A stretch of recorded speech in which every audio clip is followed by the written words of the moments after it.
Welcome, everyone. My name is Andrew Cardozo, and I'm president of the Pearson Centre. As many of you will know, the Pearson Centre is a progressive think tank named after one transformative Prime Minister, Lester B. Pearson. And today it is an honor to host another transformative Prime Minister, the Right Honourable Brian Mulroney.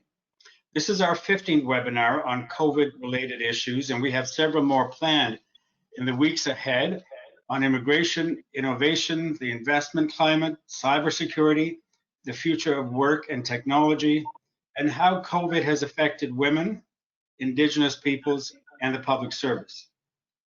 All past and future webinars are available on our YouTube channel.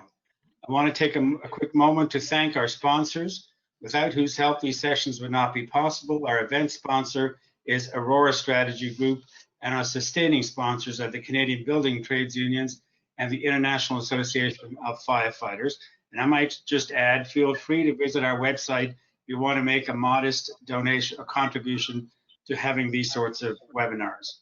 Just quickly regarding the format for today, we are delighted that our moderator is Brian Gallant, the 33rd Premier of New Brunswick. He's a member of the Pearson Centre Board of Advisors and a senior advisor at Navigator Limited. He will conduct a conversation with our special guest, and we will then have a final word with Pearson board member Jerry Weiner, who is a minister in the government of Mr. Mulroney.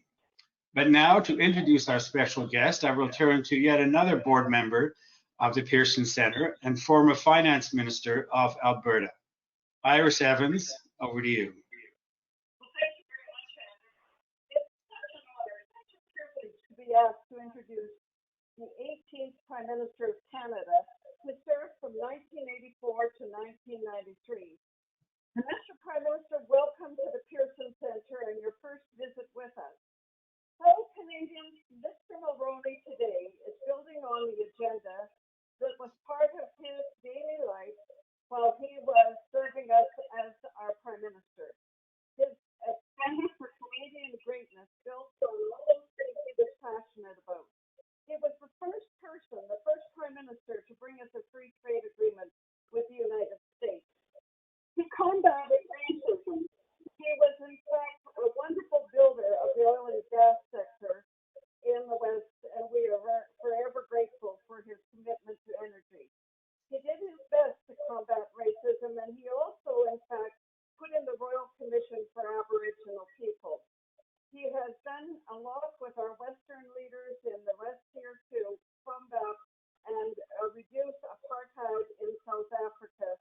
And Mr. Prime Minister, though, in my view, as a statesman, but as a father and a husband, your shared delights with Mila, your children Caroline, Ben, Mark, and Nicholas are perhaps your greatest achievement of all. Mr. Gallant, please, in fact, carry on with our wonderful Prime Minister, Right Honourable Brian Mulroney. Thank you very much, Iris, and thank you very much, Andrew. The Right Honourable Brian Mulroney with us. We are incredibly lucky and very excited to hear from you. Mr. Mulroney has, as many of you may have seen, put out a 10-point agenda for Canada's greatness to continue. If you would like to see this 10-point agenda, which we will reference during the dialogue over the next 30 minutes, you can find it in the chat portion of this webinar. So you can click on the Pearson Centre for Progressive Policy website, and you'll be able to see the 10 points that we'll be referencing much through this discussion. Alors, merci beaucoup. Mille et une fois, merci à vous tous et toutes d'être parmi nous. Nous sommes ravis de vous avoir avec nous. Mr. Mulroney, au nom de tout le monde qui participe aujourd'hui, merci beaucoup pour votre temps. Thank you so much, Mr. Mulroney, for your time. We really appreciate you being here with us today. Merci, Brian. C'est un privilège pour moi de me joindre à vous aujourd'hui, surtout au nom de Centre Pearson, un Premier ministre que j'ai connu et que j'ai grandement admiré pour ses réalisations tout à fait magnifiques pour le Canada. Alors, ça me fait bien plaisir d'être avec vous. I should tell you, Brian, as we begin, that if you think somebody punched me in the eye, they didn't. This is just a blood vessel that popped, but I wanted you to think that it wasn't an ungrateful constituent. Well, you're very kind to point that out. We'll try to Photoshop that and post edit for this webinar. So since we have a 30-minute window here, let's jump right into the conversation, because I know the participants, those watching, are very excited to hear about your 10-point agenda and other thoughts that you have on current events. Mr. Mulroney, the 10-point agenda that you put forward includes, in its first 2 bullets, a focus on eradicating systemic racism, anti-Semitism in Canada, and as well as advancing Indigenous reconciliation. As Iris rightfully pointed out, you certainly did much during your tenure in government to advance these important causes. What should the federal government be doing to fulfill these incredibly important yet complex objectives? Brian, I should point out initially, are we having problems? It might be a little bit of feedback, so I think you try again here. All right, is that a little better? Go. That sounds great. No, I was just going to say that the 10-point agenda came about, Brian, because Philip Crawley, the publisher of the Globe and Mail, has a series of 5 or 6 such, inviting 5 or 6 people from across the country to lay out their agenda post-COVID-19, depending on the shape that Canada's in. So I sat down and wrote this for the Globe and Mail in consideration of his request. And I'm happy to speak about it today. And you were quite, although it wasn't intended as an agenda initially, it was just a response to the Globe and Mail's request. That said, the predicate of any change after COVID-19, governments, prime ministers have to think big now. We need big ideas in Canada for our development and our enhancement and our prosperity. It's a new world out there, and it's going to be a new world. We can't do anything of substance unless and until in Canada we resolve this question of Aboriginal rights. In 1991, I appointed the Royal Commission, the Erasmus Dussault Royal Commission on Aboriginal Rights and Aboriginal Affairs. They brought in a splendid report, most of which, of course, has been completely ignored, with the exception of the Trudeau government that did one thing. They split the Department of Indian Affairs into 2 more coherent and appropriate agencies of government. But the main stuff wasn't touched. In other words, the Royal Proclamation outlining a new treaty process and a recognition of Aboriginal nations and governments, the recognition of an Aboriginal order of government subject to the Charter of Rights, and so on.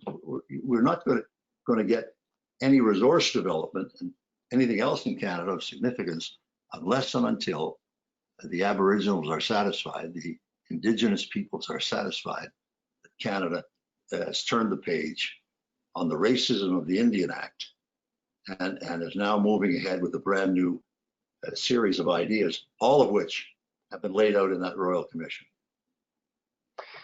You're very kind to give context as to why the 10-point agenda, the 10 points that you put forward in terms of what Canada should be focused on post-COVID, where that came about. We appreciate it. With that in mind, what would be, in your opinion, the most important agenda points that the federal government and governments across the country could move forward when it comes to the economic recovery post-COVID? What are the economic tools and investments and priorities that they should be focused on? Well, it's going to be a long-term project, obviously. We've got to do an major assertion of national sovereignty in the north up to the Arctic. This is going to be the backyard of progress for the next 100 years. We're fairly modest up there compared with some of our rivals. That has to be done. We've got to adopt a policy, I think, that will allow for the increase of our population to 75 million people. We're approaching 40, but we're still not a major player in the world with that. We need immigration. We also need it for selfish reasons. Immigrants help build Canada. They're loyal, they're productive, They're great family people. They have their own values, which are readily incorporated into the Canadian national value. And so immigration is an important part of it. Productivity enhancement is one that the business and government have to work at. I mean, we have productivity lower than that of the state of Mississippi. And we are the second lowest of the G20 in terms of productivity. And the only way a nation, in my judgment anyway, Brian, creates real new wealth is through productivity enhancement. It's the only way. And we have to do a number of other things, but they're all predicated upon a resolution of the matters involving our Indigenous peoples. How are you going to build a pipeline if there are going to be demonstrations across the country trying to stop it? Investors give up very quickly when they see this kind of resistance. So Canada has to deal with those two.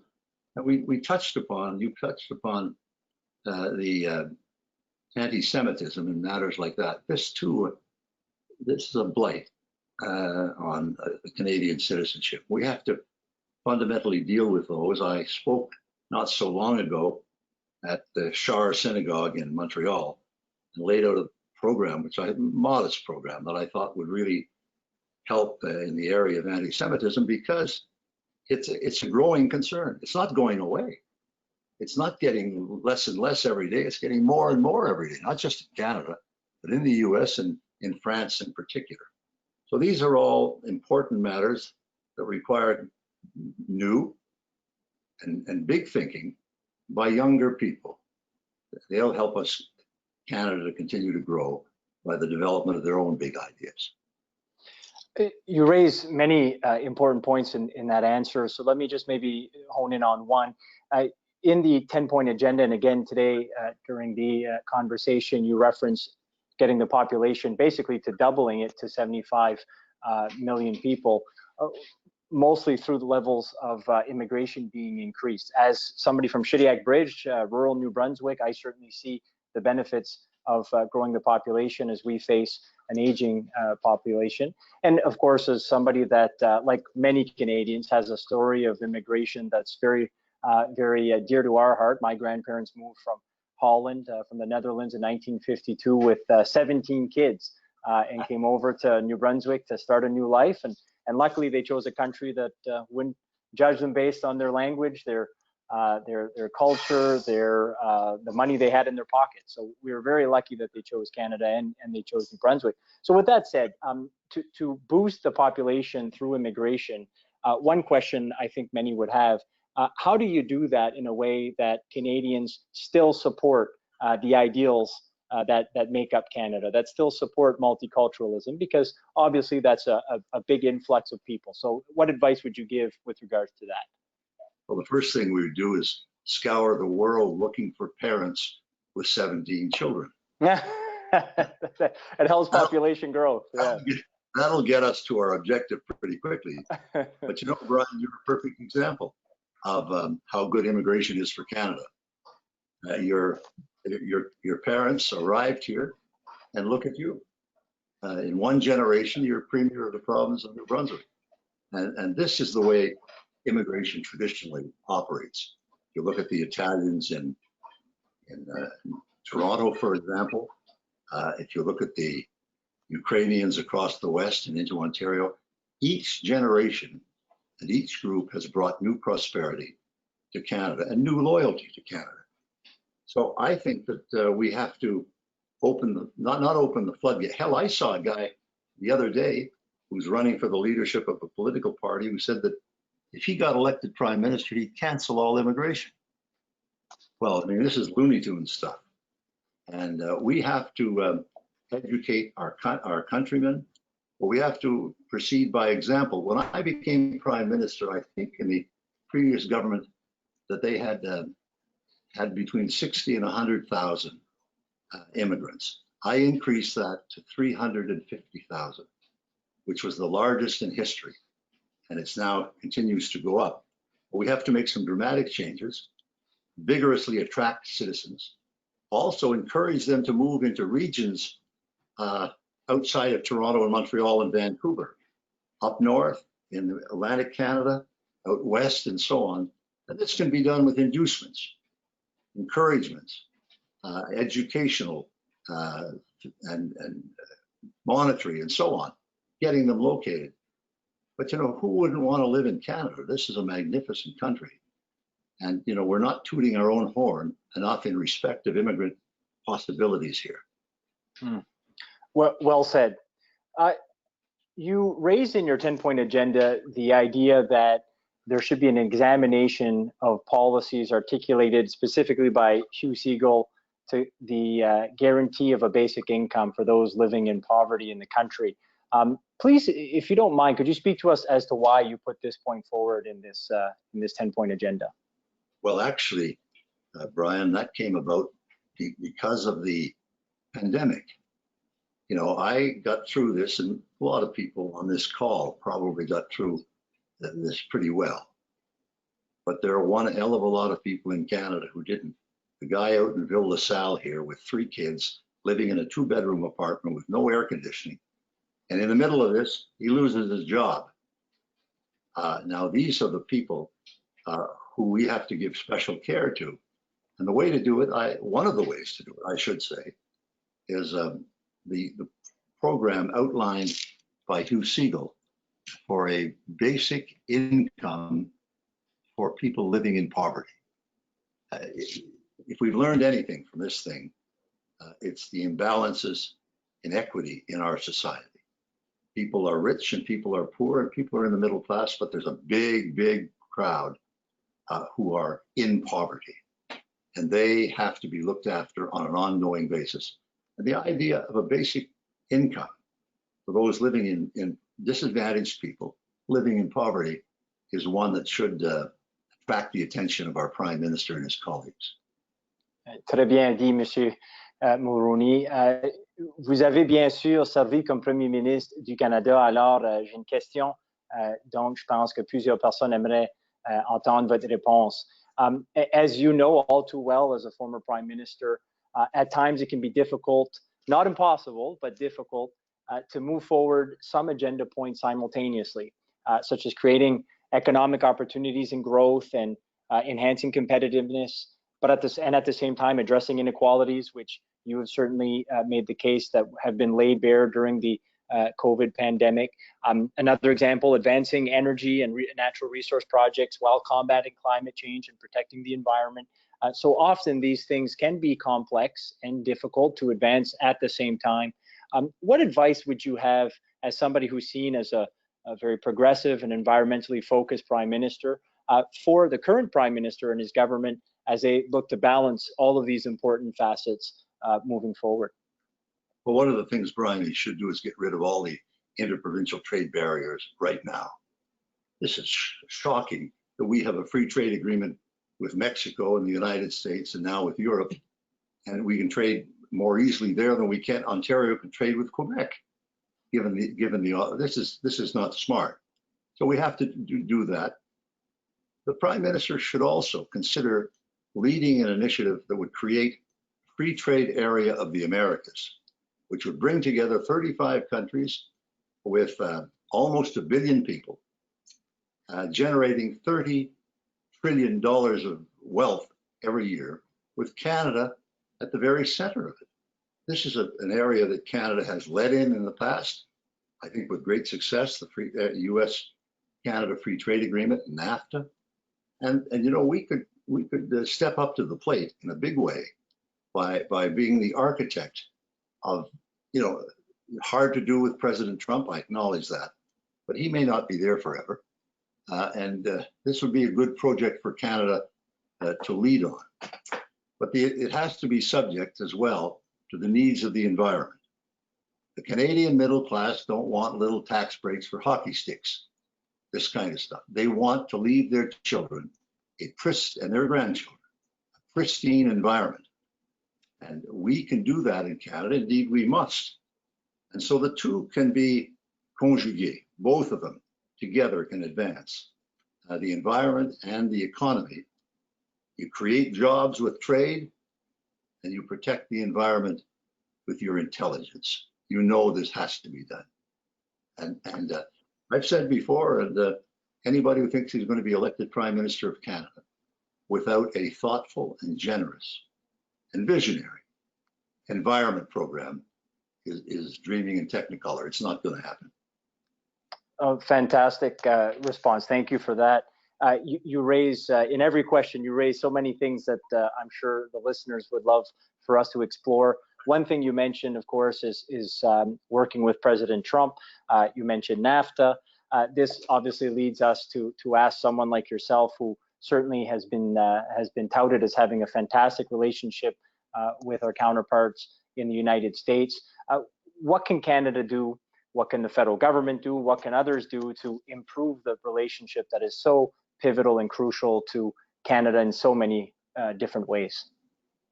Well, without a solid and impressive relationship between the Prime Minister of Canada and the President of the United States, there is little of consequence that Canada can achieve on the world stage. We need the leverage, the influence that leverage brings with a special relationship between the Prime Minister and the man or woman in the Oval Office. Now, I was very privileged to work with President Reagan and President Bush and President Clinton. Those were my interlocutors. All of them were internationalists. All of them were coalition builders, treated their allies with respect, which is why and how President Reagan was able to lead us to the implosion of the Soviet Union and the Berlin Wall and the collapse of the Warsaw Pact. All this came about not because the Americans did it alone, but they did it by treating their allies with such respect and care that the allies wanted to come together and follow President Reagan's and President Bush's lead into this historic series of undertakings that occurred with the end of the Soviet Union, the end of the Cold War. So times are different now. Justin Trudeau has a much more difficult job than I had in dealing with this bilateral relationship. But I think we should wait and see what happens in the American election. And then the Prime Minister, irrespective of who wins, has to make a new and special effort to reestablish Canada's position of priority that we had with the United States of America. Hell, we had a walk-in situation with 3 presidents. They would call me up, I'd go down there for lunch or dinner or walk into the Oval Office, and we could get all kinds of things done because they respected, they liked Canada, the 3 of them. They liked Canada, they knew it, and they wanted good things to happen. And so we were able to do that. It's, as I say, much tougher for Mr. Trudeau, but he can get it done. He's got the necessary wherewithal to get that done. One question that I think would be very interesting. Often we're asking you to give advice to the Prime Minister and his government. Would there be anything different in terms of advice that you would offer to the other political parties, which obviously is always relevant, but in today's Ottawa with a minority government, it's all that much more relevant. So is there any advice that you would have with regards to how the other parties can potentially help Canada achieve its greatness and help advance a 10-point agenda that you had put forward? Well, we mentioned NAFTA earlier, and when I was invited by Mr. Trudeau to meet with his cabinet, the first time in history that's happened, the Conservative Prime Minister sitting around the cabinet table with a Liberal cabinet.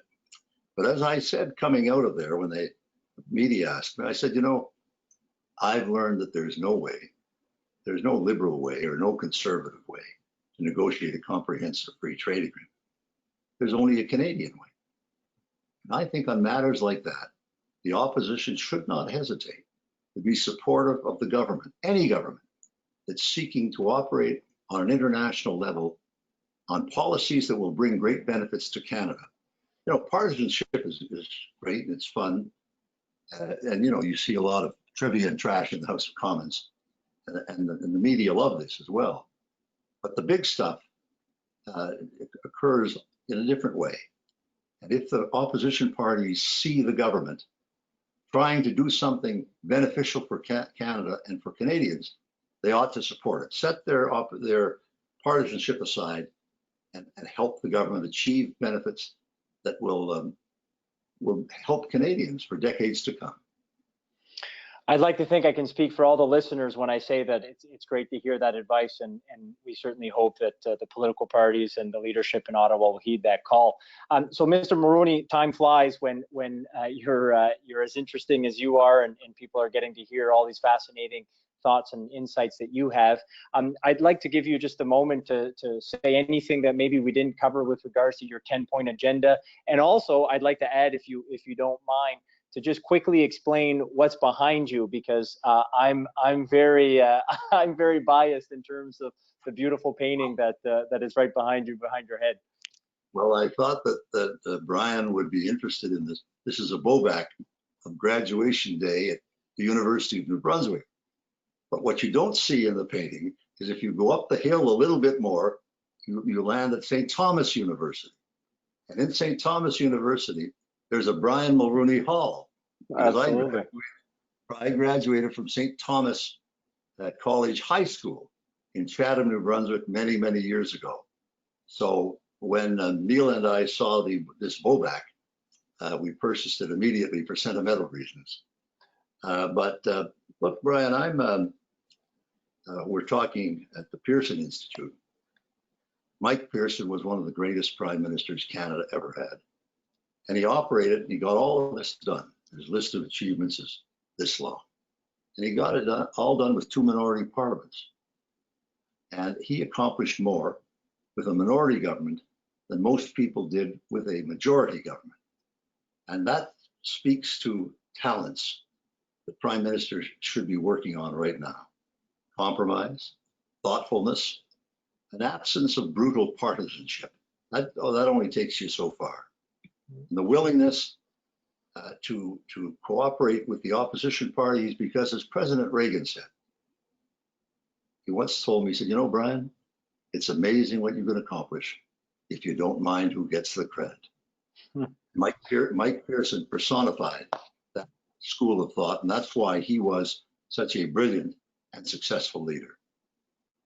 Very well said, Mr. Mulroney. Merci beaucoup pour votre temps, c'est grandement apprécié. Alors maintenant, je vais passer la parole à quelqu'un d'autre qui va remercier M. Mulroney pour son temps.